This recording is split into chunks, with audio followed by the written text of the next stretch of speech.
Welcome, curious minds, to the deep dive. You know that moment, right? You're cruising along, feeling pretty confident about your English. Yeah, you think you've got it handled. Exactly. You can chat, read articles, maybe even, get around a foreign city okay. Yeah. And then, bam, you hit a phrase, maybe a tiny grammatical choice, and it sounds off. It jars somehow. Right. And you think, wait, why did they say it that way? Why does I have known a woman once feel so wrong, even though I know all the words? Exactly. It's those subtle Those complexities. almost invisible nuances, yeah. That's what really separates good English from truly great natural-sounding English. Absolutely. It's like you've been walking down this well-lit path, feeling secure. Mm-hmm. And then suddenly you realize there's this whole hidden forest just beneath the surface, full of these intricate, beautiful pathways. Wow, I like that analogy. And it's not about just piling on more rules, is it? It's about understanding the logic, the feeling, the underlying meaning that these advanced grammatical structures actually convey. Right, the why behind it. Exactly. They unlock this whole new level of precision. And that, everyone, is exactly where we're heading today. Our mission is, we've gathered a whole stack of insights. Yeah. And we're going to dive deep into this intricate world of advanced English grammar. We're not talking about your basic, subject-verb agreement 101 lecture. No, definitely not the basics again. We're exploring those nuanced rules, those patterns that let you express yourself with, pinpoint precision. Mm-hmm. So you sound not just correct, but completely natural. That's the goal, isn't it? It is, to convey exact meaning and really to gain that unshakable confidence when you're trying to express complex thoughts. Yeah, without tripping over the grammar. Exactly. So we're cutting through the noise, hoping to deliver the most important nuggets of knowledge that will genuinely elevate your understanding and your command of English. Let's do it. Okay, let's unpack this. All right, let's kick things off with something that seems foundational, maybe something we all think we've got down. Tenses. The backbone of telling time. Right. Specifically how we talk about the past. We all know the past simple, the present perfect, the past perfect. The usual suspects. But the subtle differences between, say, she arrived at 2 o'clock this morning versus they've been to Chile 3 times versus the film had already begun by the time we got to the cinema. Well, those differences are actually incredibly powerful, aren't they? They really are. They can tell a completely different story, even when talking about similar events. Think of the past simple first. It's your clear, concise snapshot, a completed action at a specific time in the past. Like a photo taken and put away. Exactly. Jane left just a few minutes ago. Mm-hmm. Or Jim decided to continue the course. It's done, it's finished, and often we know when. Okay. It's also perfect for giving that chronological narrative, a sequence of events. She got up when the alarm clock went off, stretched, and then poured herself a coffee. One thing after another. Straight. And yes, like you said, for completed past periods, especially with words like ever and ever. Yeah. When he was young, he never bothered much about his appearance. The action is neatly boxed into a finished time frame. So past simple is like a closed box. Happened, finished, definite point. Got it. But then we have the present perfect. That's where things get a bit trickier, right? Mm-hmm. It feels like it's always sort of hovering, connected to now. How do you explain that connection in a way that clicks? The present perfect. I like to think of it as the lingering echo tense. Ooh, I like that. Lingering echo. Yeah. It's not just about what happened, but how that past event kind of ripples into our present, how it's relevant now. Okay. So they've been to Chile 3 times. The echo is that their experiences there are still relevant. Maybe they still talk about it. Maybe they might go again. The exact time isn't the focus. The connection to now is the key. Exactly. It's also for actions repeated up to the present moment, or actions that started in the past and are still going on. Mm. I've never had any problems with my car. That means from the moment I got it until now. The action might be over, but its effect or its fact is important right now. So it's about experience or result or duration leading up to the present. Precisely. It bridges past and present. That's a great way to put it, the lingering echo. And what about the past perfect? That one always feels like it's looking even further back, setting the stage for something else in the past. The past perfect is exactly that. It's for an action that was completed before another past action or a specific point in the past. It's all about clarifying the sequence when you're juggling 2 past events. Okay, sequence is key. Definitely. The film had already begun by the time we got to the cinema. That immediately tells you the movie started before you arrived. It often provides background information, explaining why the main past event happened the way it did. Right, like context. And we often use it with adverbs like already, or just to really emphasize that one event happened a very short time before another past event. Like she had just stepped into her office when the telephone rang. It highlights that immediate sequence. Oh, okay. It's indispensable for clear storytelling, especially when your narrative isn't strictly chronological. So here's an aha moment for many people, I think. Realizing how mixing these up isn't just, a grammar mistake. It's actually a subtle miscommunication. It really is. You're not just saying something grammatically off, you're subtly telling a different story, or maybe leaving your listener confused about when things actually happened. Right. Take your example. Yeah. Terry drove to Glasgow last week. Perfect. Specific past action, done. Yep. But if you said, I have known a woman once who had 16 cats, a native speaker's ear just goes, huh. Yeah, it feels weird. Because once points to a specific completed time. It demands the past simple. I knew a woman once. That small shift completely changes the relationship to time. The first sentence sounds unnatural because the tense contradicts the time marker. That's a perfect illustration. These aren't just abstract rules, they're subtle signals we send. Get them wrong, and you're not just grammatically off, you're subtly telling a different story. Or maybe, like you said, leaving your listener completely lost about the timeline. The nuances signal different temporal relationships. When you misuse them, you create ambiguity, maybe a sense of linguistic awkwardness that just distracts from your actual message. And connecting this back to you, the listener. Choosing the right past tense can really transform your narratives. It takes them from just being factually correct to being truly compelling. Yeah, it adds clarity. Whether you're telling a personal story, maybe reporting on a project's history, or discussing historical events, this kind of precision ensures your audience understands the exact sequence and the relevance of past actions. It's about more than just grammar points. It's about becoming a clearer, more engaging storyteller in English. Okay, so we've kind of nailed looking back. But what about looking forward? Peering into what's next? English doesn't give us just one crystal ball, does it? No, definitely not. It's more like a whole set of them. Right. Each one showing a different kind of future, expressing a different shade of certainty or planning or expectation. It's definitely not just will. And that's where it gets interesting and maybe a bit confusing. You're spot on. Each form serves a distinct purpose, painting a slightly different picture of what's to come. Let's maybe zoom in on the distinctions that often trip people up. Good idea. The classic one is will versus going to. Ah, yes, the eternal battle. Yeah. Well, think of will as often being your spontaneous right here, right now decision. Or maybe a prediction without really strong evidence in the present. Like a guess? Kind of. Or an offer made right now. Oh, you need help, I'll help you there. That's immediate. Or I think it'll rain tomorrow, just a general prediction. Okay. Going to, on the other hand, usually implies a prior plan, an intention you've already thought about. Or it's a prediction based on clear present evidence. Like you can see it coming. Exactly. I'm not feeling well. I think I'm going to be sick. That prediction is rooted in how you feel now.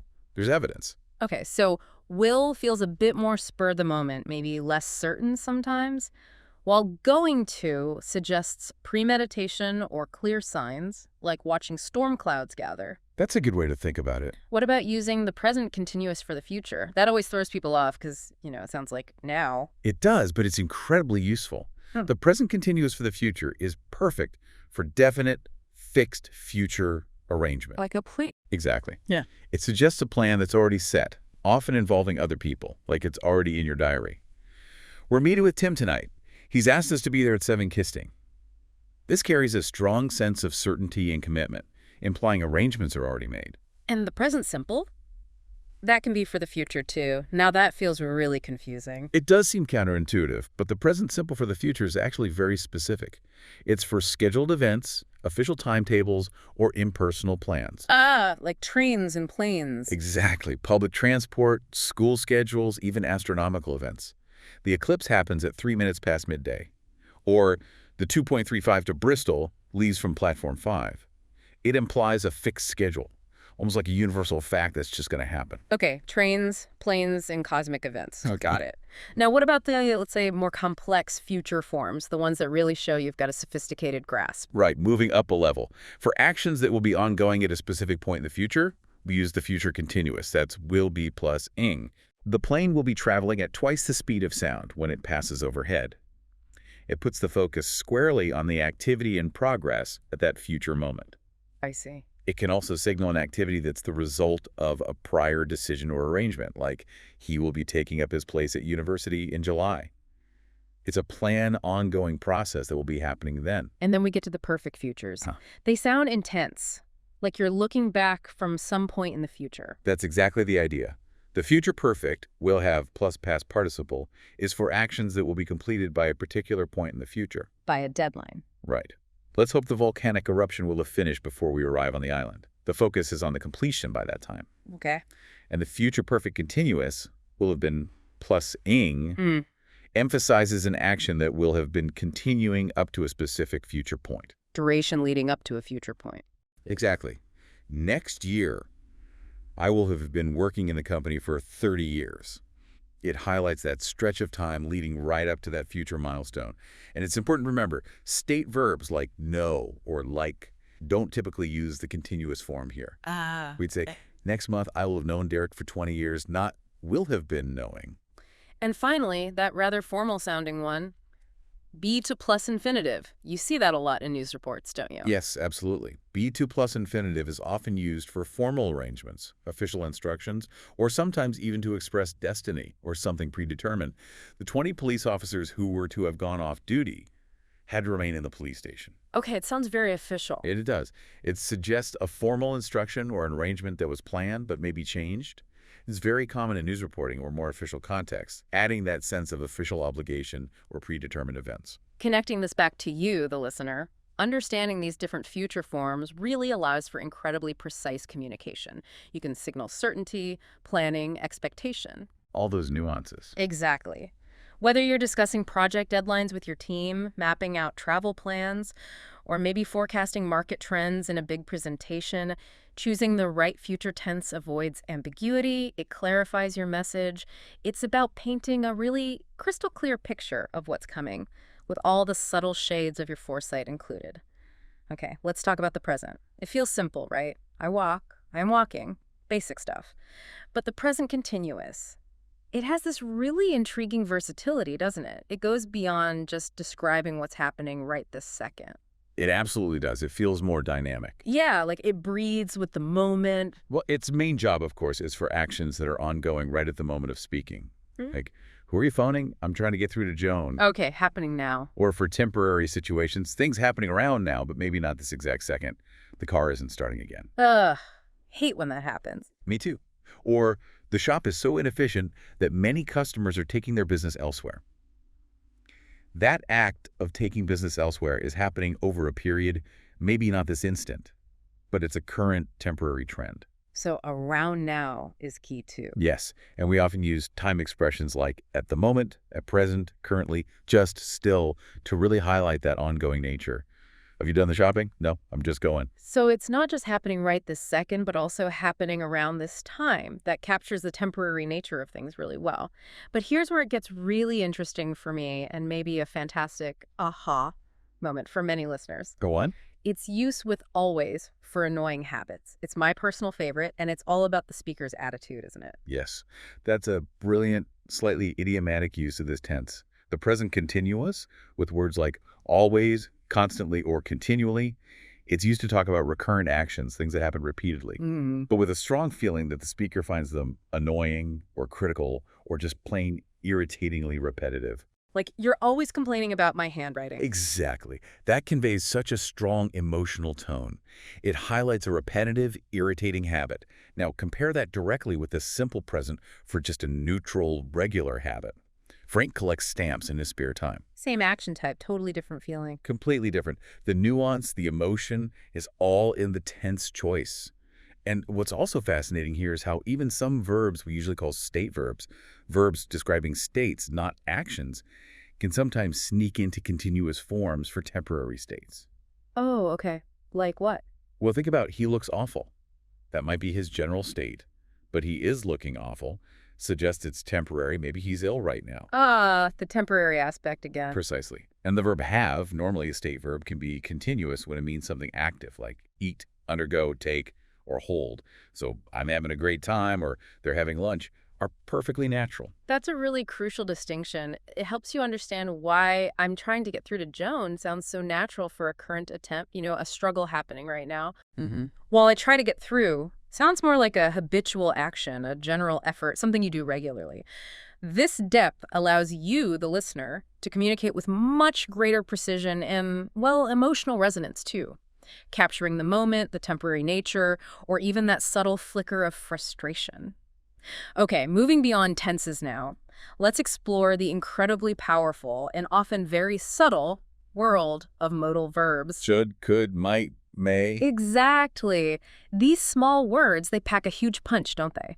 They let us express everything from politeness to strong obligation, from a tiny possibility to unwavering certainty. Just really add nuance. They're like the spice rack of English grammar, adding all this flavor to your intentions. Right. So when it comes to expressing obligation, or maybe just giving advice, English offers this nuanced spectrum of modals. Each one carries a slightly different weight, a different level of insistence. Okay, let's break that down. Let's start with should and ought to. Generally speaking, these are pretty much interchangeable. They're used for giving advice or expressing a mild obligation. You should arrive 2 hours before the flight leaves, or you ought to arrive. It's a recommendation, suggesting what's wise or expected. A gentle nudge. A gentle nudge, exactly. We also use should ought to have plus past participle to talk about unfulfilled expectations, or maybe to give advice about something in the past that didn't happen. Like a criticism, almost. Sometimes, yeah. Or regret. The builder should have finished by the end of the week, or ought to have finished. It implies we expected them to be done, and we're maybe a bit disappointed or critical that they aren't. Okay, so a gentle nudge, maybe a polite critique of the past. But what if the advice needs to be stronger, more urgent? Maybe there's a bit of a warning attached, like a real consequence if you ignore it. For that scenario, we usually turn to had better. This one is definitely stronger, more immediate advice. It often implies negative consequences if you don't follow it. Like, you better hurry. Exactly. We had better leave now carries that implicit threat. We might miss the flight, we might get caught in traffic. It's mainly used in spoken English, and it's not typically for general comments or talking about the past. It's very much about immediate, pressing advice. So, not for people had better eat their vegetables. No, that sounds odd. It's too specific and urgent for a general statement like that. Right. And then there's be supposed to. That one feels a bit different, like a softer obligation maybe, or something everyone just expects to be true without anyone necessarily forcing it. Exactly. Be supposed to indicates an obligation, but it's often less strong than must or have to. It implies it's an expectation, maybe a rule or an arrangement. Like, I'm supposed to meet him at 10. Right. It suggests an expectation or arrangement that you're expected to fulfill. It's also used a lot for reporting general beliefs. It's commonly thought to be true. Eating sweets is supposed to be bad for your teeth. Ah, like common wisdom. Exactly. This usage highlights a community's shared understanding or expectation rather than a strict command. The obligation feels like it comes from an external source, often unspoken. Connecting this back to you, the listener, choosing the right modal here can significantly soften or strengthen your advice. It clarifies expectations. It can even express frustration subtly. It's a really critical tool for effective communication, whether you're managing a team, advising a friend, or just navigating social expectations. These subtle differences prevent misunderstandings and add this nuanced layer to your expression, making sure your message lands exactly as you intended. Okay, will and would. They often get stuck in just the future tense box or maybe conditionals, but they're actually incredibly versatile, aren't they? Oh, absolutely. They do so much more. They can express everything from a really stubborn refusal to a polite offer, or even talk about past habits in a nuanced way, maybe with a hint of emotion. You're absolutely right. Let's take will first, or the contracted form will. Yeah. Beyond the future, it strongly expresses willingness to do something. Like offering help. Exactly. It appears naturally in offers, well, I'll give you another opportunity, invitations, requests, even orders sometimes, and conversely, won't signifies unwillingness or refusal. Okay. And interestingly, this can even apply to inanimate objects, almost personifying them humorously. Yeah. The car won't start or the talk won't come off. It implies the object is stubbornly refusing to cooperate. Yeah, I've definitely said that about a stubborn jurelid. We all have. And will can also indicate certainty about a present or future situation you strongly believe is true. That will be Paul at the door. It expresses a high degree of conviction. So it's not just about what will happen, but what someone is willing to make happen or what is certain in your mind. Interesting. And would then comes in for past willingness or recurring past actions, right? Yes, would can be used to talk about general or repeated willingness or characteristic behavior in the past. Whenever I had to go to town, Ron would give me a lift.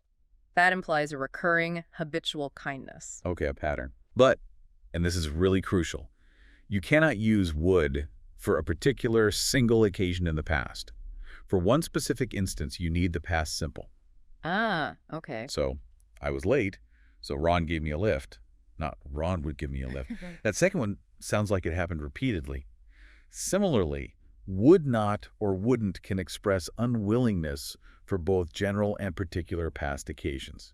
That's a subtle but really vital distinction. It's not just about getting the grammar right, but about clearly signaling whether something was a regular thing or just a one-off event. Precisely. And this brings us neatly to used to, which often gets tangled up with would when talking about past habits. A common point of confusion. Yep. We use used to for past habits or states that are definitely no longer true in the present. There used to be so much traffic, or I used to live in London. It emphasizes the contrast with now. It's particularly common for states that don't involve an action like, there used to be a shop on that corner. Right, or would might sound a bit odd. Exactly. Yeah. And remember the common forms for questions and negatives. Did you used to go? Or there didn't used to be. Okay, here's where it gets really interesting, I think. The subtle difference in feeling between he would play music too loud and he used to play music too loud. Ah, yes, the attitude. The first one, with would, can imply it was an annoying habit, almost like you're complaining about it. Whereas the second one, with used to, feels more like a neutral statement about a past routine. It's all about the speaker's attitude. Exactly. The choice adds this layer of subjective feeling. Mm. He would play his music too loud when I was trying to work. Using would, there often carries that sense of annoyance about a past repeated behavior. But he used to play music too loud. Just states a past fact. It doesn't necessarily carry that judgmental tone. It's a really powerful way to inject emotion, or lack thereof, into your description of a past habit. Connecting this back to you, the listener, these modals let you express not just facts, but also attitudes, willingness, certainty, even annoyance about past actions. This nuanced expression is vital for communicating effectively, adding depth, personality, and genuine feeling to your speech. It lets you say how you feel about something, not just what happened. Okay, let's shift to possibility and ability.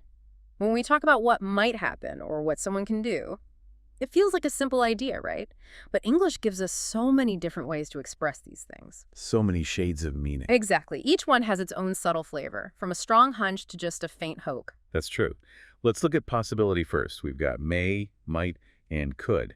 They all indicate varying degrees of uncertainty. Are they interchangeable? Mostly, but with slight differences. It may rain later, it might rain later, it could rain later. Might often implies a slightly weaker possibility than may. Could suggests general possibility, but perhaps less certainty for a specific event right now compared to may. Okay, subtle differences. What about can? Can that mean possibility? Can is used for general possibility, something that's possible in principle or generally true. The temperature can sometimes reach 35 degrees C in July. It's a general truth about that climate. Not for a specific future event. Right. You wouldn't say it can rain later to express uncertainty about this specific afternoon. You'd use may, might, or could. We also use may, might, plus have, plus past participle to talk about possibilities for actions completed by a future time. Like a prediction about a completed future action. Exactly. By next Friday, I may might have completed the report.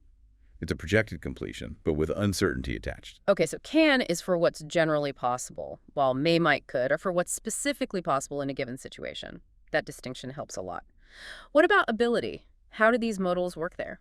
For ability, can is your main one for general present ability. Yeah. She can speak French. Simple. Could is for past general ability.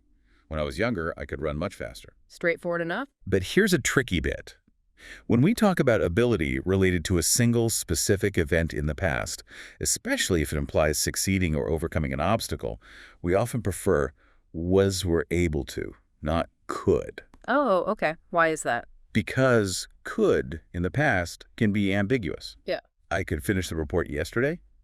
Might just mean I had the ability, but doesn't confirm if I actually did it. But I was able to finish the report yesterday clearly implies I succeeded. Ah, so was able to emphasizes the successful outcome. Often, yes. And where does be able to fit into all this? It feels more flexible, almost like a backup option for can and could. Be able to is indeed more flexible. You can use it across various tenses, and crucially, in infinitive or gerund forms where can and could just don't work grammatically. Like after other verbs. Exactly. I haven't been able to visit, or I'd like to be able to swim. Can or could simply wouldn't fit there. This flexibility is really useful for more complex sentences. But for simple presentability. For a single specific event now, can is usually preferred just because it's shorter and more direct. I can meet you now is more common than I am able to meet you now. Right. And if we connect this to the bigger picture, the choice of modal really impacts the level of certainty or formality you convey. Think about academic writing. Precision is absolutely key.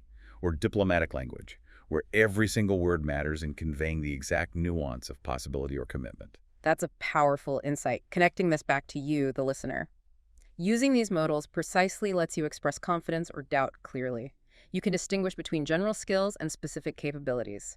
This accuracy makes your statements more credible, more impactful, and frankly, more persuasive, whatever the context, from a business proposal to just chatting about weekend plans. All right, let's talk about rules. Or maybe the glorious lack of rules. There's a very fine line, isn't there, between saying something isn't necessary and saying it's absolutely forbidden. A very important line. And English has specific modals that let us navigate this territory with precision, helping us avoid some pretty significant misunderstandings. Indeed. For expressing a lack of necessity, when something is not required, you have two main options: needn't and don't have to. Okay, are they the same? They both basically convey that something is unnecessary or that you aren't obliged to do it. For example, you needn't whisper, nobody can hear us. Or you don't have to whisper, nobody can hear us. They mean the same thing there. Don't have to is probably more common in everyday conversation. And needn't. Needn't can sound slightly more direct, maybe a bit more formal, or sometimes like you're explicitly giving permission not to do something. You could also use don't need to in a very similar way. Okay, so both essentially mean it's optional. You have the choice not to do it. But what about when something is absolutely, definitely forbidden? No choice involved. That's where the stakes get higher. That's where mustn't comes into play. This modal signals a strong prohibition. It means something is forbidden, not allowed, or highly inadvisable, often because of rules or negative consequences. Like a warning sign. Exactly. You mustn't park here means it's against the rules, it's prohibited, and there will likely be a penalty. Now, the crucial distinction is this. Don't have to means you are not obliged to do something, but you can if you want to. It's optional. Okay. You don't have to come if you're busy. Your presence is welcomed but not required. But you mustn't come if you're ill. Means it's forbidden, maybe for safety or health reasons. You cannot come. The difference is huge. Obligation versus prohibition. Precisely. And just quickly, we can also use need as a main verb to ask about necessity. Like, did you go home so soon? Although do you have to go home so soon is much more common and less formal. Connecting this back to you, understanding these distinctions is absolutely crucial. You need it for giving clear instructions, understanding rules, or expressing freedom from obligation. It prevents misinterpretations, especially in formal settings, safety critical situations, or just anytime you need to be perfectly clear about what is and isn't allowed. Getting this wrong. Well, the difference between optional and forbidden is pretty big. It really is. It could be the difference between a minor issue and a major problem. Okay, let's shift gears a bit now. We're going to look at some fundamental building blocks of the language: nouns, articles, and quantifiers. Back to basics, but with a twist. Exactly. These might seem basic, the ABCs of English. But the advanced nuances here are often where even advanced learners can stumble. They lead to subtle but noticeable errors that can really affect clarity and just how natural you sound. Hashtag, tag 3.1, countable versus uncountable nouns and their agreement. Right. At its very core, the distinction seems simple. Countable nouns are things you can count individually. One book, two books. Exactly. They can be singular or plural, and you can put numbers or oisian in front of them. Uncountable nouns, on the other hand, are things you can't count individually. They don't usually have a plural form, and you can't put a noisian in front of them. Like water or information? Precisely. Often materials, abstract concepts, or collective items. Okay, that's the basic rule we all learned. But it gets more complicated, doesn't it? Because some nouns can actually be both, with completely different meanings depending on how you use them. That's the real tricky part. That is definitely where the nuance lies. Many nouns shift meaning depending on whether they're used as countable or uncountable. Your example of stone is perfect. As a material, it's uncountable. The statue is made of stone. But a specific piece of rock is countable. I had a stone in my shoe. Right. Think about coffee. The drink itself is uncountable. I like coffee. But an individual serving is countable. Can I have 2 coffees, please? Yeah. Other common examples where the meaning changes include accommodation, competition, glass, grammar, iron, jam, lace, paper, property, room, site, speech, time, and work. Understanding these dual uses is absolutely key for accuracy and sounding natural. So context is really everything. What about subject-verb agreement with these? That can be particularly tricky, especially when an uncountable noun seems to refer to lots of things, like furniture. Absolutely. A critical point and a common error is that uncountable nouns always take a singular verb, even if they refer to a large quantity or collection of items. Always singular. Always singular. So you say, some furniture arrived this morning, not some furniture arrived. This applies to tricky cases like news, which looks plural but is always singular. The news is good today. Okay. And with collective nouns like team or family, the verb choice depends on your perspective. It can be singular if you view the group as a single unit. The team is playing well tonight. Or plural if you're thinking of the individual members. The team are arguing among themselves. The unit versus individuals distinction. Exactly. And similarly, with structures like either dot or and neither nor, the verb often agrees with the noun closest to it. If both are singular, the verb is singular. And a quick one, percent always takes a singular verb. Only 10% is required. Connecting this back to you, the listener, this precise understanding prevents those common errors that can make your English sound unnatural or even ambiguous. It ensures your writing and speaking are grammatically sound, especially when you're discussing abstract concepts, categories of items, or group actions.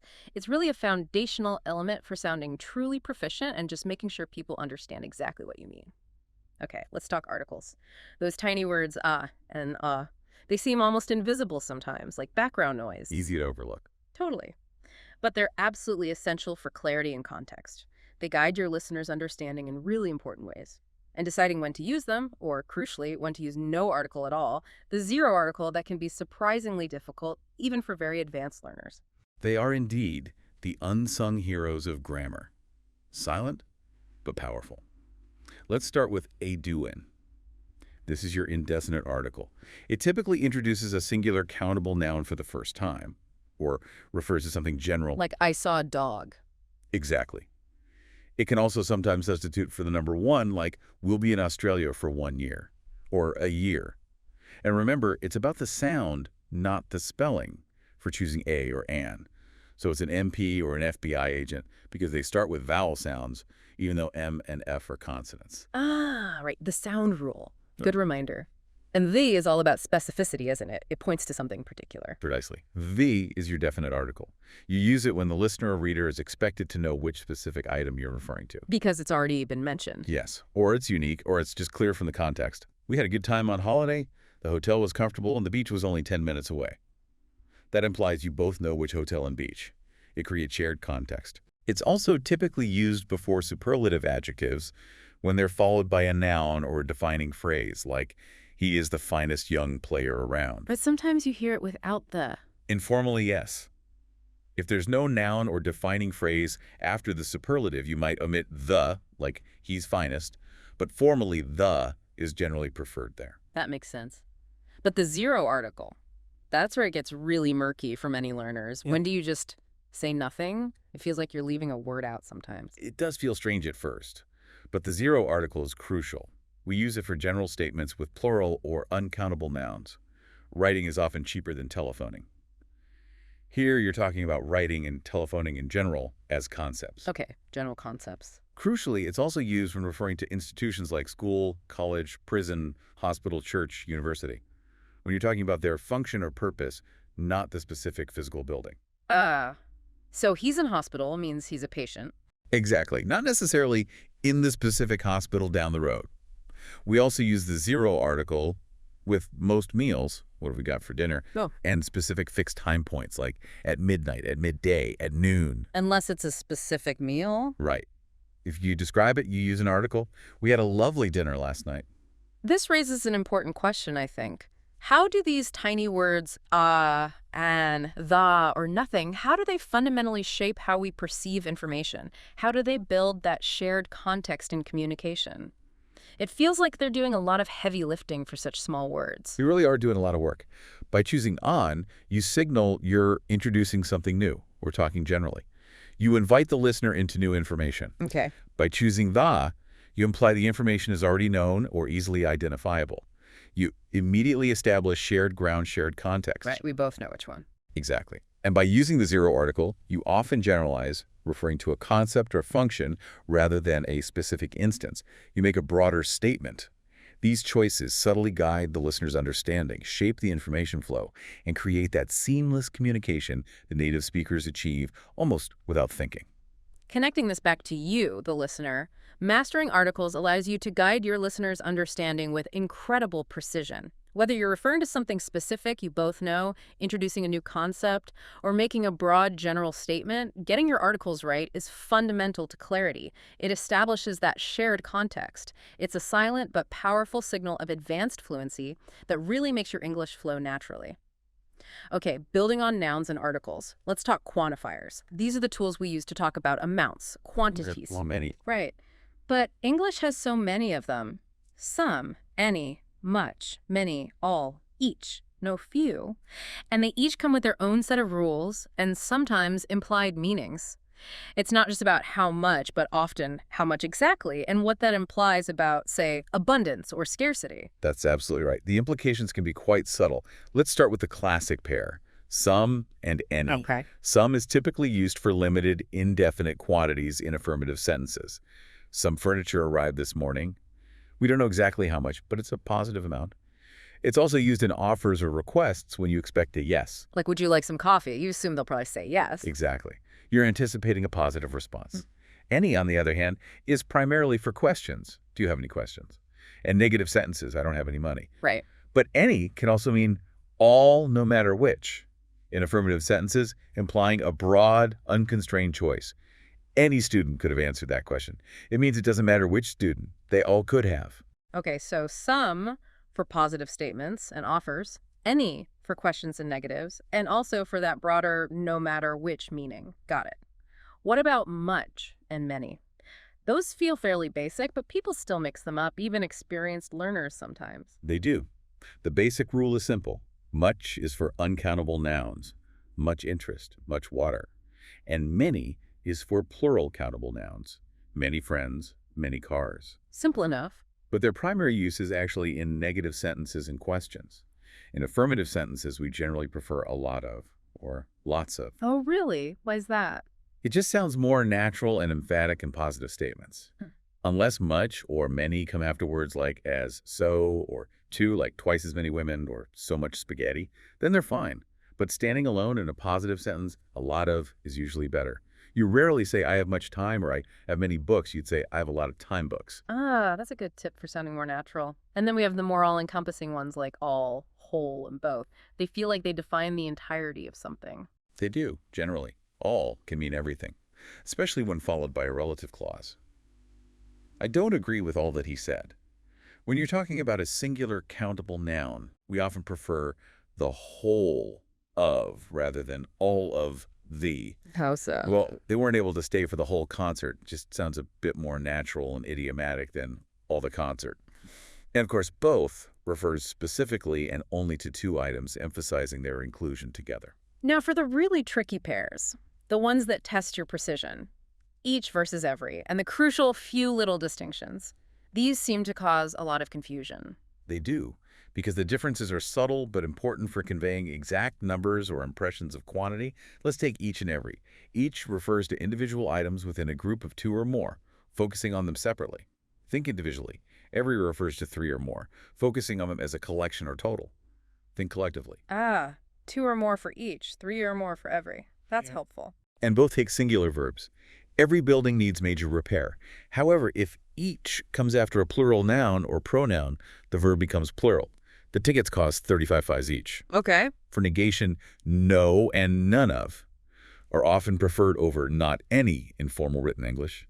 No takes a singular or plural noun depending on the context. No manager versus no friends. And the really subtle but truly important ones, few and little, they seem so similar, but their meaning can be almost opposite depending on that one tiny word, a. This is absolutely crucial. The distinction between few, used with countable nouns implying almost none, carrying a negative connotation, and a few, also countable, implying a small but sufficient amount, a positive connotation, is vital. Give me an example. She had few friends. Yeah. I mean, she was lonely. She had almost no friends. It's negative. But she had a few friends means she had some friends. Perhaps enough not to feel lonely. It's positive. Big difference in meaning. Huge difference. The same applies to little, used with uncountable nouns. Negative meaning. We have little time left. And little. Uncountable positive meaning. We have a little time left. And remember, fewer is the comparative for countable nouns, fewer mistakes, while less is for uncountable nouns, less time. It's another distinction people often get wrong. Connecting this back to you, the listener, quantifiers allow you to express precise amounts, frequencies, proportions. This level of detail is essential for accuracy, especially in academic or professional contexts, but even in everyday chat. It avoids vagueness and ensures your message about quantity is crystal clear. Mastering them significantly enhances your ability to communicate exact meaning, making sure you're understood precisely every time. Okay, verbs, they're the engine of a sentence, we know that. But they rarely work completely alone, do they? Not usually, no. They have companions, other nouns, prepositions, specific grammatical structures that dramatically alter their meaning, or just how you use them. Let's delve into some of these crucial partnerships, because getting them wrong is one of those things that can make your English sound just a bit off. Ah, yes. This is a classic area of confusion for learners everywhere. When to use do versus make, or have versus take, in those really common combinations, those collocations. Right. Is there a logic to it? There is, kind of. Yeah. It's not always perfectly consistent, but there's a general pattern that can help you remember. Think of do as generally being about performing an action, a task, or general activity that doesn't necessarily result in a new physical object. Okay, the process, not the product. Often, yes. It's often about the process or the effort. So you do homework, do the ironing, do the shopping, do some painting. It also pairs with general activities like cleaning, cooking, gardening, washing. And note, if there's a direct object after the verb that describes the thing being acted upon, like books and read books, then do plus ing is less common. You wouldn't usually say do some book reading. It's about the action itself. Okay, so do is more about performing an action or task. What about make? That feels more like creation, bringing something into existence, maybe even if it's not a physical thing. That's a really good way to put it, and it's a helpful heuristic. Make is primarily used for constructing, creating, or producing something. The result. Exactly. It's often about the result or the outcome, whether it's tangible, like make children's clothes, make fresh coffee, or intangible. It's used with specific nouns to describe actions someone performs that result in something new existing. You make a noise, you create noise. Make an offer, you produce an offer. Make a decision, you create a decision. Make a promise, you create a promise. It's about causing something new to exist or happen. Okay, that helps clarify the do versus make battle. Yeah. And have and take have their own set of specific combinations too, right? These feel even more fixed sometimes, almost like idioms. Absolutely. Have plus noun is often used to describe an action or an experience, almost acting like a substitute for a single verb. Instead of we argued, you can say we had an argument. Oh, okay. Or I slept becomes I had a sleep. Other really common ones include have a chat, have a dance, have an effect, have a meal, have a quarrel, have something to eat, have a wash. And take. For take plus noun, these are often very specific collocations where only take sounds right. You take a message, receive or record it, take a deep breath, perform the action, take care, perform the act of caring, or take a look, perform the act of looking. They're often just fixed phrases you have to learn. Connecting this back to you, using the correct verb in these extremely common phrases is such a subtle but clear marker of advanced fluency. It makes your English sound much more natural, much more idiomatic. Yeah, it avoids that slightly awkward phrasing. Exactly, that phrasing that can sometimes flag a non-native speaker. Mastering these partnerships is really key to sounding truly natural and confident, like these phrases just roll off your tongue. All right, the passive voice. It often gets a bit of a bad rap, doesn't it? Especially in writing classes. Teachers sometimes tell you to avoid it like the plague. Use the active voice. Exactly. But it's not inherently bad, is it? It's actually a powerful tool with specific strategic uses. So When and why should we, as advanced English users, actually choose this structure? What's the real advantage? That's a great point.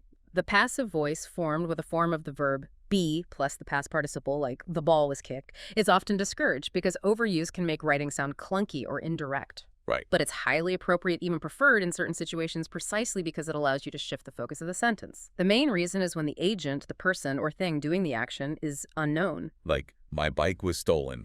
You don't know who stole it. Exactly.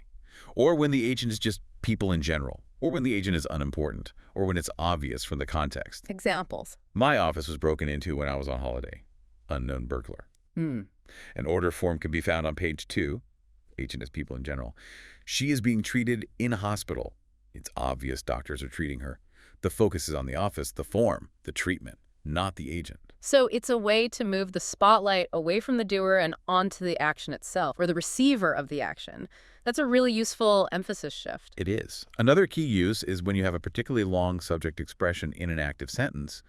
Using the passive lets you move that cumbersome subject phrase to the end of the sentence, which often makes it flow much more naturally. How so? Well, compare. Don's decision to give up his job and move to Sydney surprised me. That's active, but the subject is really long. The passive version, I was surprised by Don's decision to give up his job and move to Sydney, puts the long part at the end and usually sounds much more elegant and less top-heavy. Ah, I see. And it's extremely common in formal reporting too, isn't it? Like news reports, academic writing. It gives that impersonal, objective tone. Precisely. The passive is extremely common for reporting what people say, think, or believe, especially when you want to avoid naming the specific source, or if the source just isn't the most important part of the information. Like, it is believed that. Exactly. Phrases like, people in the area have been told that they should stay indoors, are typical in news.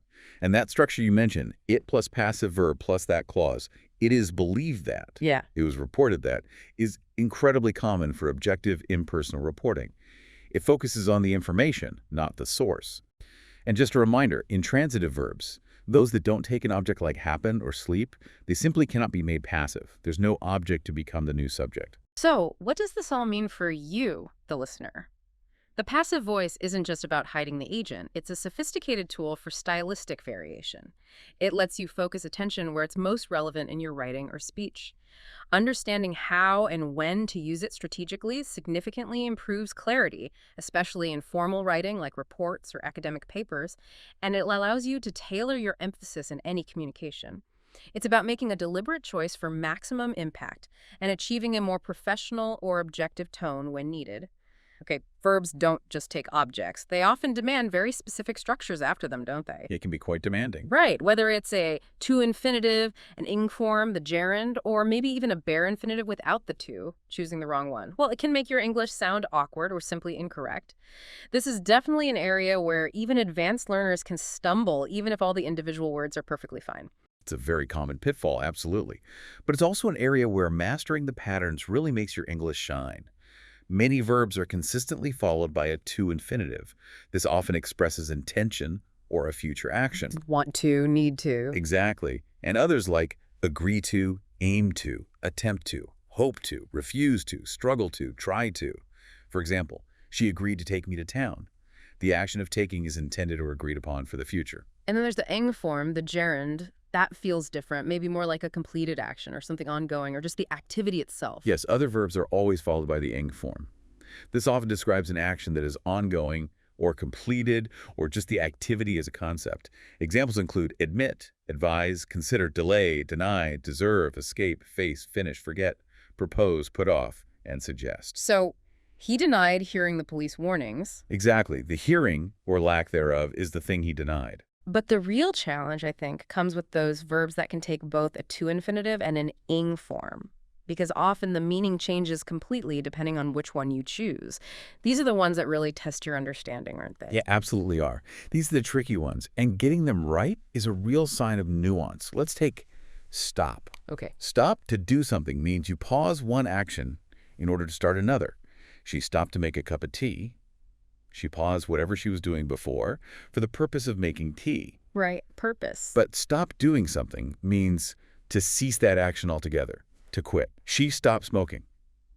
She quit the habit entirely. Completely different meaning. Totally different. Or remember. Remember to do something means remembering Before you do it, it's a future task. Remember to take your hat. But remember doing something means recalling a past action of memory. I remember meeting her. We also have mean. Mean to do implies intention, I meant to tell you. But mean doing implies involvement or consequence. This new plan means moving the whole project back. Regret. Regret to do is used for formal apologies, often delivering bad news. We regret to inform you. But regret doing expresses sorrow about a past action. I regret telling him my secret. Wow. And try. Try to do is an attempt, often difficult. I tried to open the jar, but it was stuck. Well, try doing is more like an experiment, doing something to see what happens. Why don't you try adding more sugar to the recipe? Experiment versus attempt. Got it. Even verbs like love, like prefer, and hate can take either form, often with subtle differences.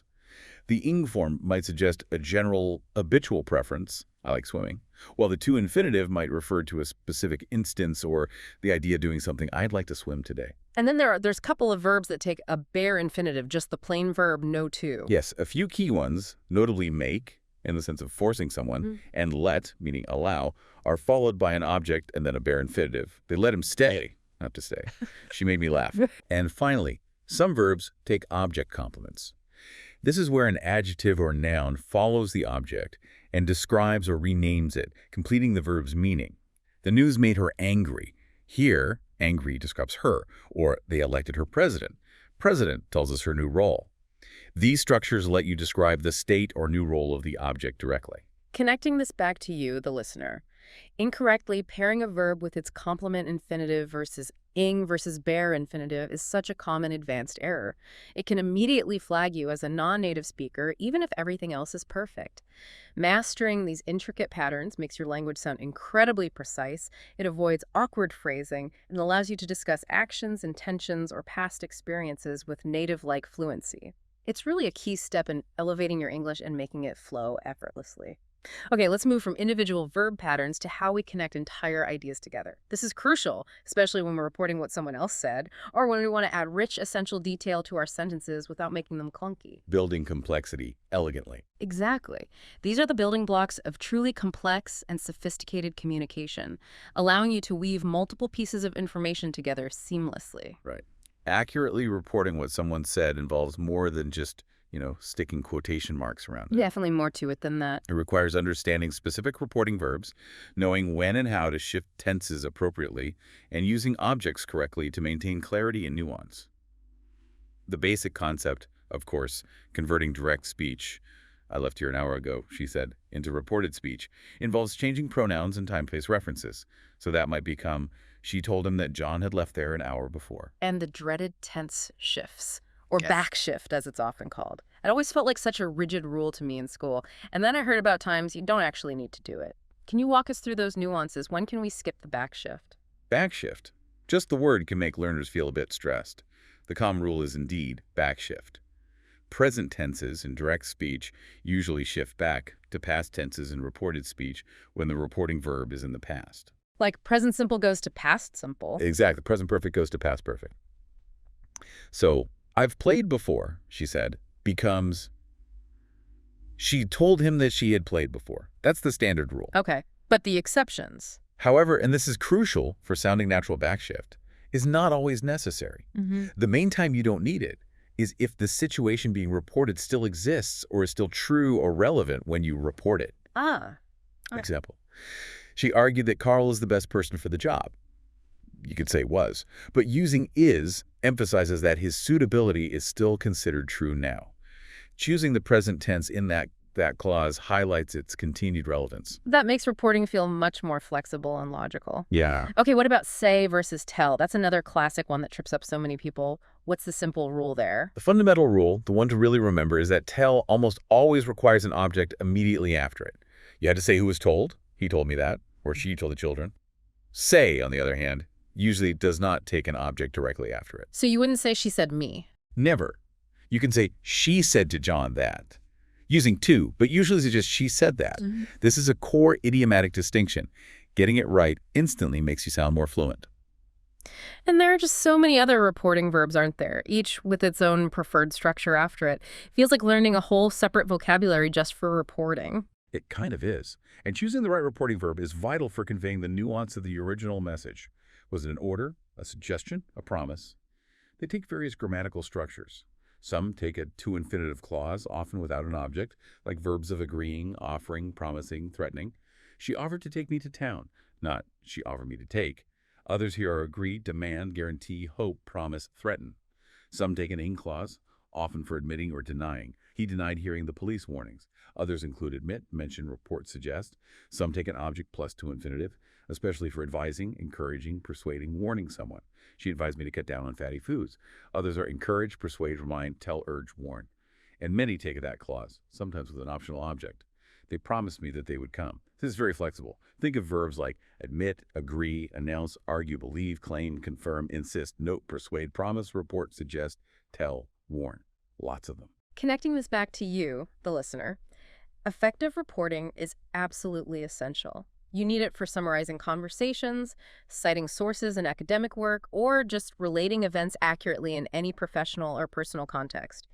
This level of detail lets you convey not just what was said, but how it was said, the tone, the intention, and its continued relevance. It leads to much clearer, more accurate, and more professional communication overall. Okay, let's talk about relative clauses.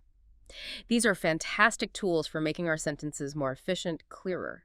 They let us pack more information into a single thought without sounding repetitive. Combining ideas smoothly. Exactly.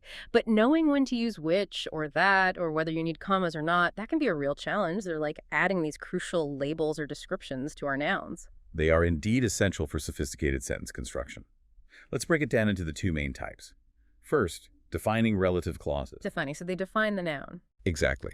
They are absolutely essential for identifying which person or thing you're talking about. They answer the question, which one?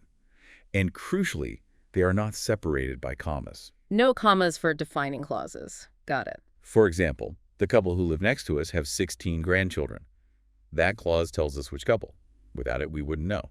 You can use who for people, which for things, and that often works for both people and things in defining clauses. And sometimes you can leave the pronoun out. Yes, that's the zero relative pronoun. You can often omit the relative pronoun who, which, or that if it's the object of the verb in the relative clause. The old car, which the Gia she was given by her parents. Here, the car was the object of was given, so you can drop which or that. Okay, so defining clauses. Essential for meaning, no commas, and the pronoun can sometimes be omitted if it's the object. What about the other type? The ones that just add extra info. Those are non-defining relative clauses. They add extra non-essential information about a noun that is already clearly identified. Think of it as bonus information. Like a little aside. Exactly. And they're always separated by commas, one before, one after, unless it's at the end of the sentence, then just one before. Valery Polkov, who has died age 90, escaped from Russia.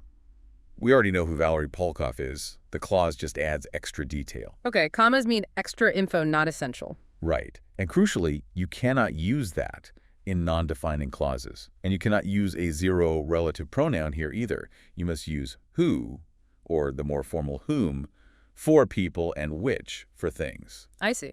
So commas are the big signal. Extra information, not essential. And I've heard that which can even refer back to a whole preceding clause. That seems really useful for linking ideas. Yes, that's a very useful advanced feature. Which, always with a comma before it in this case, can refer back to the entire idea of the preceding clause, allowing you to comment on it or add a consequence. The book won't be published until next year, which is disappointing. The which refers to the whole situation of the book being delayed. It is. You can also use whose to show possession within a relative clause. Neil Adams, whose parents are both teachers, lives next door. And when prepositions get involved, you have a stylistic choice. You can put the preposition at the end of the clause, which is more common and natural in everyday English, the office, which Graham led the way to. Or, more formally, you can put the preposition before the relative pronoun, the office to which Graham led the way. What's fascinating here, I think, is how that simple choice, defining versus non-defining, commas or no commas, how it impacts the flow of information. It subtly guides the listener's focus, doesn't it? It's like you're either saying, pay attention, this bit is crucial to know who I mean, or, by the way, here's a little extra fact. Precisely. Defining clauses narrow things down, telling the listener, this is the specific one. I mean, this detail is essential. Non-defining clauses, signaled by those commas, say, here's some extra context or an interesting side note about this person or thing you already know. You can absorb this more casually. This subtle signaling really helps guide the listener's comprehension and attention, making your message more efficient and effective. It's all about managing information flow. Connecting this back to you, the listener, relative clauses are such powerful tools. They help you achieve conciseness and clarity, allowing you to combine ideas smoothly and provide crucial context without creating lots of short, choppy sentences. Mastering their use is essential for creating sophisticated, easy-to-follow narratives and explanations. It makes your writing and speaking much more elegant and professional. Okay, building on relative clauses, let's talk about participle clauses. These take conciseness to a whole other level, don't they? They really do. Very efficient. They feel like a hallmark of really sophisticated English, allowing you to pack a lot of information into fewer words, making your sentences tighter, more elegant. We're talking about clauses using the ing form, present participle, the past participle, eo, and that having plus past participle structure. Exactly. Their main job is to condense information. They often act as substitutes for longer relative clauses or adverbial clauses, clauses expressing time, reason, condition, etc., making your writing more efficient and much more fluid. Let's break them down. Ing clauses, present participle, are typically used for active verbs. They can function like a defining relative clause, meaning who is doing something. The man driving the bus is my brother, instead of the man who is driving. Okay, shortens it nicely. They can also indicate simultaneous or consecutive actions, often functioning like adverbial clauses. I said, grabbing Dawn by the arm, meaning something like as I grabbed or while I was grabbing. Yeah. Past participle clauses are used for passive meanings. They show what has been done to the noun.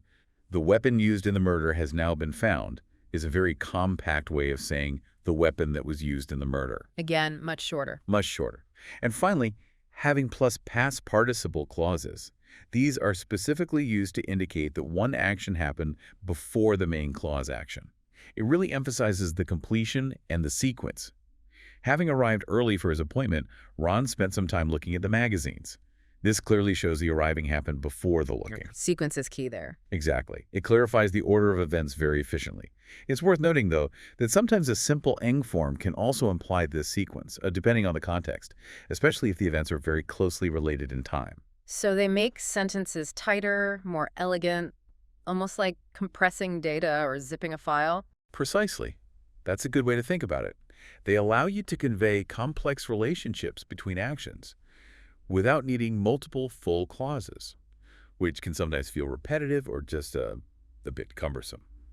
Instead of saying, because he had started the course, Alan was determined to complete it, which is perfectly fine grammatically. A bit wordy, maybe? A little. You could say, having started the course, Aaron was determined to complete it. It's more efficient, more fluid. It's definitely a sign of advanced control over sentence structure. It just streamlines your expression. Connecting this back to you, the listener. Using participle clauses effectively is a clear sign of advanced English proficiency. They allow you to create more elegant, more compact sentences. This is particularly useful in academic or formal writing, where conciseness, precision, and clarity are really highly valued. It's about expressing complex ideas with economy and grace, making your language sound truly sophisticated. Okay, now let's talk about how to really make your English sparkle. Beyond just being grammatically correct, advanced grammar gives you tools to add flair, emphasis, nuance, transforming plain statements into vivid descriptions and impactful declarations. Moving beyond functional to expressive. Exactly. It's about being precise with your descriptions and really powerful with your statements when you need to be. Right. Adjectives are your best friends for creating vivid descriptions. We all know that. But using them effectively goes beyond just picking the right word. Their position, for instance, is key. They typically go before the noun they describe. That's called the attributive position, a small car. Or they come after a linking verb like be or seem. The predicative position, the car is small. Usually before the noun or after is. Generally, yes.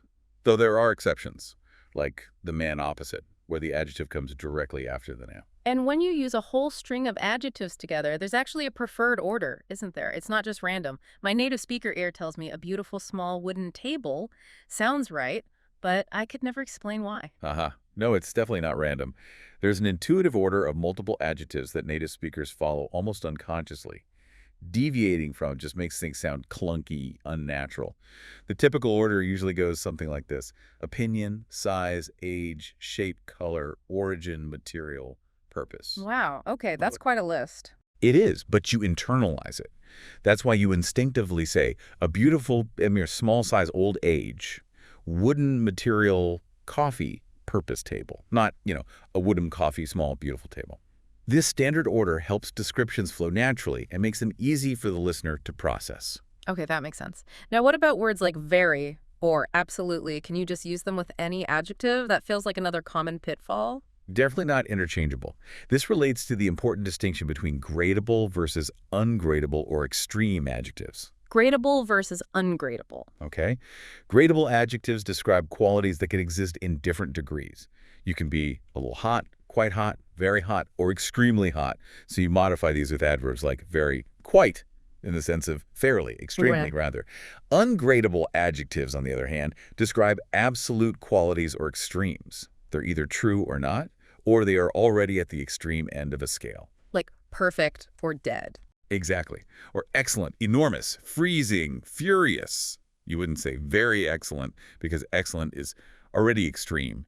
Instead, you use adverbs like absolutely, completely, utterly, or quite in the sense of complete. So absolutely excellent, utterly exhausted, completely true. Knowing this distinction makes your modifications much more precise and natural. Right. And then there are participle adjectives, those adjectives that come from verbs, ending in ing or ed. These can be tricky because the two forms mean quite different things. Indeed, participle adjectives are basically verbs doing the job of adjectives. The ing form indicates that the noun causes the feeling or quality. A boring book, the book causes boredom, it's the source. The ebe form indicates that the noun experiences or is affected by the feeling or action. A bored reader, the reader experiences boredom. Cause versus effect? Essentially, yes. Think also of the losing ticket, the ticket that causes someone to lose, versus the selected winners, the winners who were affected by this selection. Position can vary too. They can go before or after the noun, sometimes depending on what else is modifying them. And remember, many adjectives also combine very specifically with certain prepositions, afraid of, angry with, pleased about, or are followed by to infinitives or that clauses, anxious to avoid problems, certain that I was right. These combinations often need to be learned. Connecting this back to you, the listener. Precise adjective use and placement makes your descriptions vivid, accurate, and just sound right. Knowing when to use very versus absolutely, or how to order multiple adjectives correctly, it really elevates your descriptive power. It ensures your message is not just understood, but truly felt, painting a much clearer and more engaging picture in your listener's mind. Okay, just like adjectives, adverbs are all about adding detail, how, when, where, to what extent something happens, but their placement seems even more flexible than adjectives, doesn't it? It often is, yes. And that flexibility, that choice of where you put the adverb, can significantly change the emphasis or the nuance of a sentence. It's not just what adverb you choose, but crucially, where you put it that matters. That's a crucial point. Adverbs can occupy various positions in a sentence, and each choice subtly shifts the meaning or focus. The middle position that's usually before the main verb or after an auxiliary verb like have or be is very common, especially for adverbs of indefinite frequency or manner. Like often or usually? Right. He usually plays better than this. Or she has often complained. It feels quite natural, often neutral in that position. Front position, putting the adverb right at the beginning of the sentence, is often used for emphasis or for linking ideas between sentences, or sometimes to set the scene for the whole clause. Like suddenly the lights went out. Exactly. Finally, he can stand the noise no longer. It draws attention to the adverb itself. An end position is also very common, especially for adverbs describing manner, place, and definite time. She plays the saxophone beautifully, or they met yesterday. So the position really depends on what you want to highlight. It's like directing a spotlight in the sentence. Are there any types of adverbs that particularly prefer certain positions? Yes, there are tendencies. Adverbs of place, definite time, yesterday, last week, and definite frequency, twice a week, usually prefer front or end positions. They don't usually sit comfortably in the middle. And an important note, adverbs that have a negative or limiting meaning like never, hardly ever, rarely, scarcely, seldom, little, only, when placed right at the beginning of a sentence for emphasis, they trigger inversion. Now, inversion again. We'll get to that. We will. But it's a key point about front position for those negative adverbs. Never had we seen such a thing. Ray, what about those adverbs that tell you how sure the speaker is, or maybe from what angle they're speaking? Words like frankly, or apparently, or technically. Ah, yes. Those are comment adverbs and viewpoint adverbs, and they're wonderful for adding layers of nuance. Comment adverbs like apparently, frankly, personally, luckily, obviously. They express the speaker's attitude or opinion about the whole statement. Apparently, he resigned last night. Signals you heard it from someone else. It's not confirmed fact for you. Viewpoint adverbs like financially, globally, statistically, technically, they indicate the specific perspective from which you're considering the statement. Financially, the company is struggling, limits the scope to finances. Right. You can also use full phrases for this, like to be honest, oddly enough, speaking personally. And regarding degree adverbs, remember quite has those two meanings. Fairly, with gradable adjectives, quite good, but completely with ungradable ones, quite certain. And the choice between much and very before certain verbs or participle adjectives follows specific patterns too, like very much enjoy, but very disturbed. Connecting this back to you, adverb placement can significantly alter the emphasis and the whole tone of your sentences.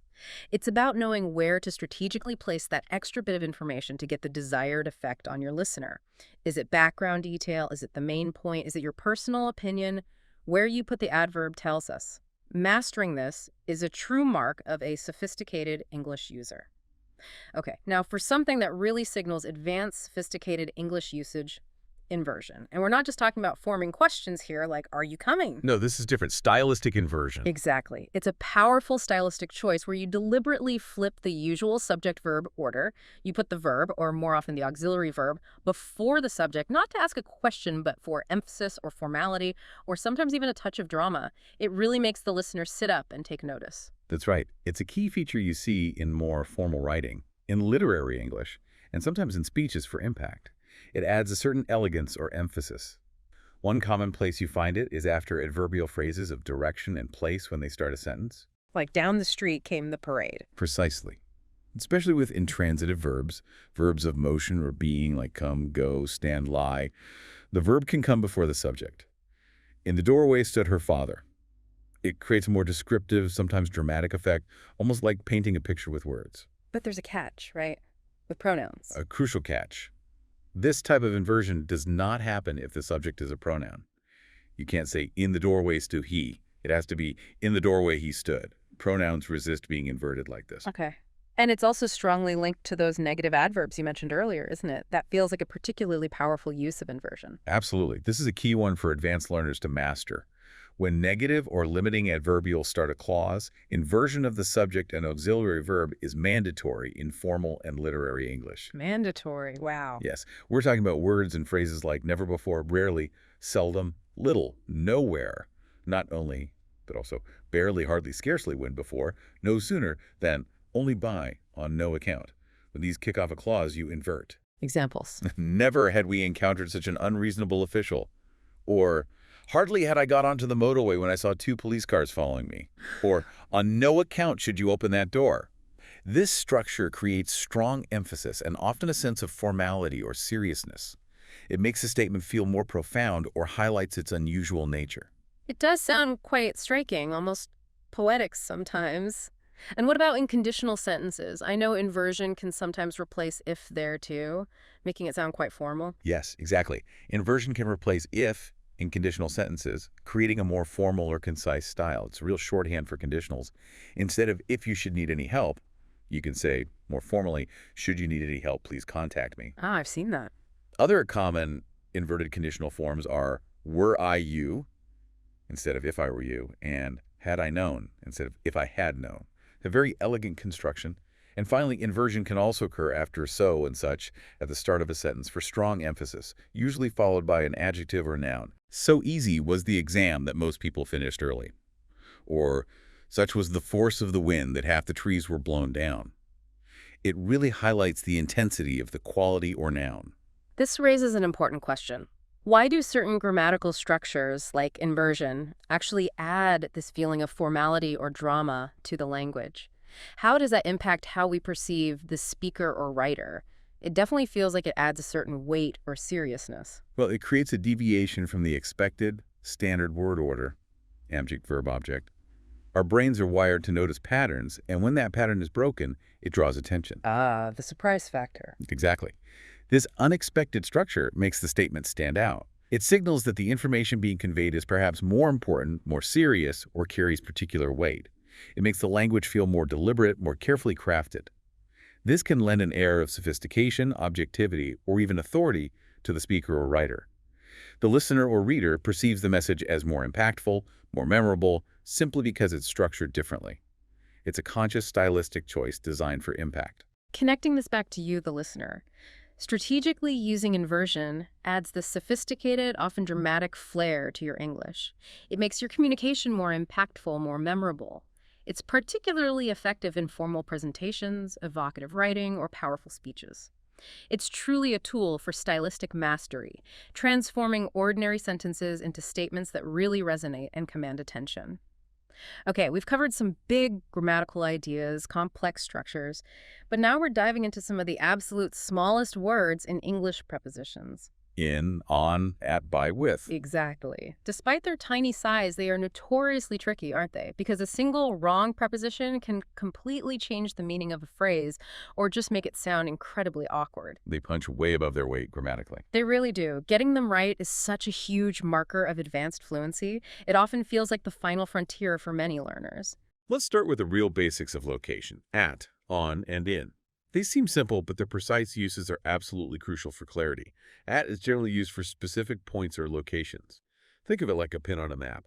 At the station, at the top of the page, at the corner. It often implies proximity rather than being inside something. Okay, a point. On is for surfaces or lines. On the table, on the road, on the wall. Things are resting on something. Surface. Got it. In is for enclosed spaces or larger, often more vaguely defined areas. In the room, in the country, in the box. It implies being inside or within boundaries. It can also be used for institutions, referring to the building generally. He works in that hospital. Whereas at might refer more to the function or a specific event there. She's speaking at the university today. The distinction with places like Downing Street can also vary. At Downing Street might imply an official meeting, while in Downing Street just means located on that street. Okay, so in feels more like being inside. On is for surfaces, and at is more like a specific point or general vicinity. That helps. What about prepositions of movement? That adds another layer of complexity. For movement, yes. Key ones are across, over, along, and through. Across and over can both mean getting to the other side of something. The truck came towards them across over the bridge, but over often implies going above something or covering it. He jumped over the wall, implies height. Across is more focused on the movement from one side to the other, perhaps on a surface. Okay. Along implies movement following a line or path. We were walking along the path, driving along the coast. You're following its length. Through indicates movement inside an enclosed space from one side to another or passing within something. Walking through the forest, the train went through the tunnel, or moving from the start to the finish of something like reading through the report. Inside or from start to finish. Right. And for vertical position, remember above and below indicate higher or lower position, but not necessarily touching. The picture hangs above the sofa. Over and under, however, often imply covering, direct vertical alignment, or even contact. A gray mist hung over the fields. She hid the presents under a blanket. And the classic confusion between versus among. That one seems to catch everyone out, regardless of their level. Ah, yes, a perennial favorite. The general rule is between is primarily used when talking about two specific items, people or groups. The treaty was signed between Great Britain and France. Just two. Usually. Or, importantly, when you are naming the individual members specifically, even if there are more than two. There was a disagreement between Neil, John, and Margaret. Because you name each one, you use between. It also expresses comparisons and relationships, like the difference between A and B.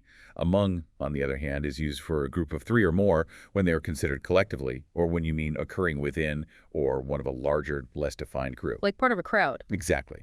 The disease is now broken out among the hill tribes, or they're among the best hockey players in the league. It implies being part of a larger, often undifferentiated collective. Connecting this back to you, prepositions are tiny, but they are mighty. Misusing them, even slightly, can lead to really awkward phrasing, or sometimes complete misunderstanding, even if all your other words are perfect. Getting them right signals a high level of proficiency. It ensures your communication about space and relationships is crystal clear, and frankly, it just makes you sound much more native-like. Okay, just as prepositions define space, they also define time. And getting the time prepositions right, the precision is absolutely critical, isn't it? Especially in professional contexts or when planning or telling a story accurately. It's not just in the morning, but knowing exactly when something happens or for how long. That's absolutely right. And often, it's the same tiny words at, in, on doing double duty for time. At is used for exact points of time, at midday, at 3 o'clock. Think of clock times. It's also used for short holiday periods, referring to the period itself, like at Christmas or at Easter, and often for at the weekend. Precise points or short periods. In is generally for longer, less specific periods. Months, in May, years in 1990, seasons in winter, decades, centuries, or parts of the day in the morning, in the afternoon, in the evening, but note at night. Bigger blocks of time.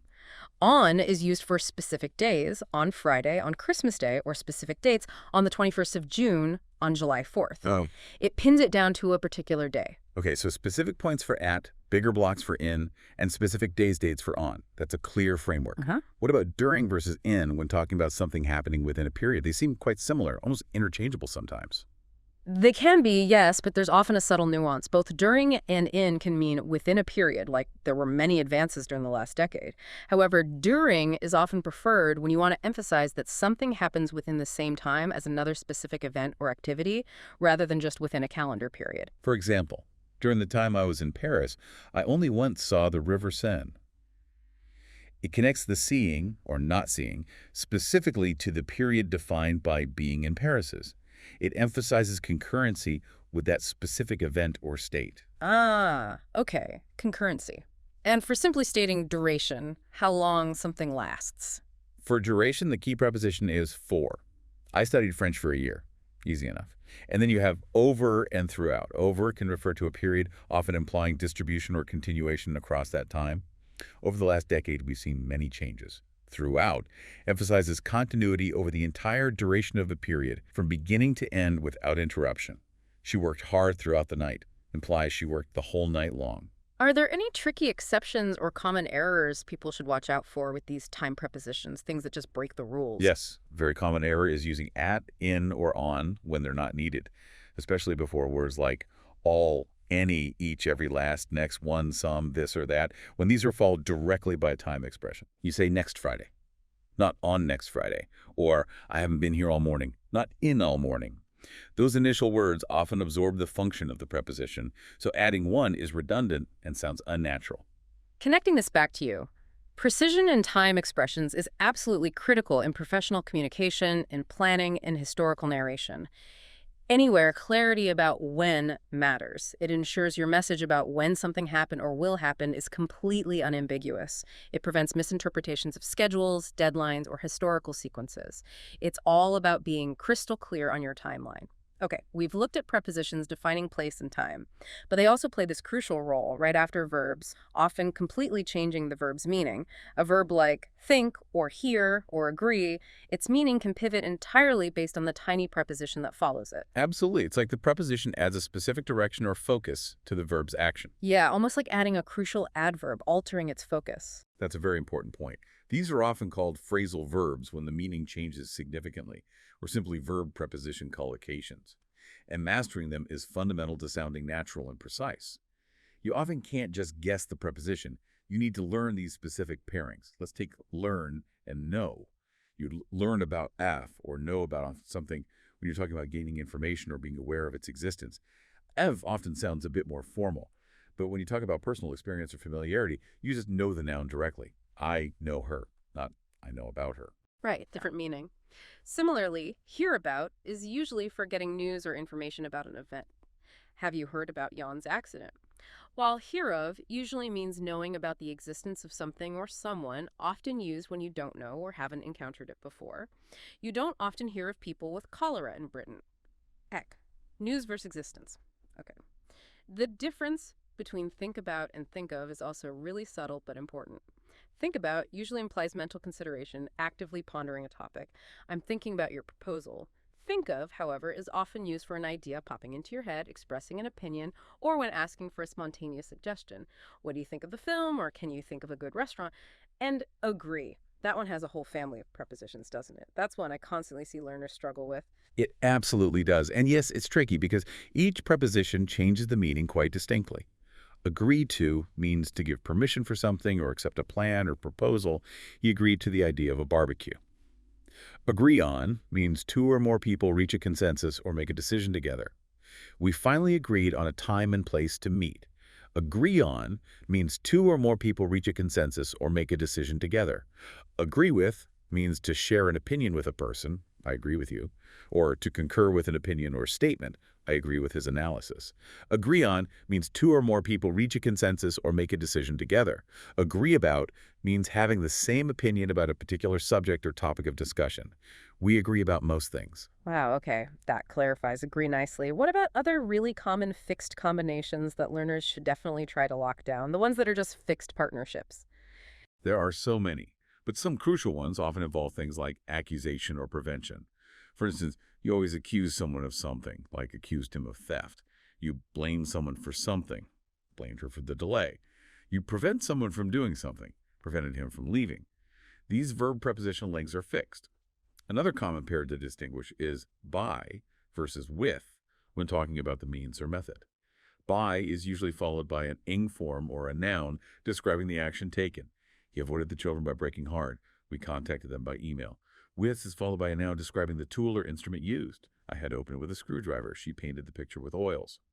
Connecting this back to you, the listener, these specific verb preposition combinations, these fixed phrases, they are such a cornerstone of natural idiomatic English. Mastering them helps you avoid common pitfalls and allows you to speak with much greater precision and fluency. It's really a vital step in elevating your English from just being grammatically correct to sounding genuinely natural and nuanced. It makes you sound truly proficient. Hashtag tag tag outro. Wow, what an incredible journey we've taken today through the finer points of English grammar. We covered a lot of ground. We really did. From navigating those intricate nuances of past and future tenses, remembering that lingering echo of the present perfect, to understanding the precise power of modal verbs, knowing the difference between what's optional, don't have to, and what's strictly forbidden, mustn't. Crucial distinctions. Absolutely. We've explored the subtle but vital differences between countable and uncountable nouns, mastering the art of articles and quantifiers to really guide your listeners' understanding. Getting those building blocks right. Then we delve deep into essential verb patterns, do versus make, stop to versus stop inning the strategic power of the passive voice, and the elegance of complex reporting structures and relative clauses. And participle clauses for conciseness. Yes. And we even explored how adjectives and adverbs add that essential flair and emphasis, how strategic inversion can elevate your style and impact, right down to those tiny but incredibly mighty prepositions that make all the difference in meaning and naturalness. You know, if we connect this to the bigger picture, mastering these advanced grammatical insights, it really isn't just about sounding correct or, passing an exam. No, it's much more than that. It's about gaining a deeper understanding of how thought itself is structured and expressed in English. It unlocks greater precision in your own thinking, and it enables you to navigate complex ideas with much more confidence and clarity. Whatever your field is, whether you're working in finance, exploring philosophy, writing code, or just sharing a complex story with a friend. That's a great way to put it. It's really about opening up new avenues for understanding, for self-expression, and for truly connecting with others in English on a deeper level. So what does this all mean for you, the listener? Well, it means you now have, hopefully, a clearer roadmap to refine your English even further. Our advice: pay attention to these subtleties. Actively notice these distinctions in the English you read and hear, and try to consciously apply them in your own speaking and writing. You'll likely find your command of the language deepening in surprising and incredibly rewarding ways. This has been our deep dive into advanced English grammar, really designed to empower you on your linguistic journey. If you found value in this deep dive today, please do give us a like, share it with friends or colleagues who are also on their own learning journey, and be sure to subscribe to our channel for more insights like this. We're always here to help you dive deeper.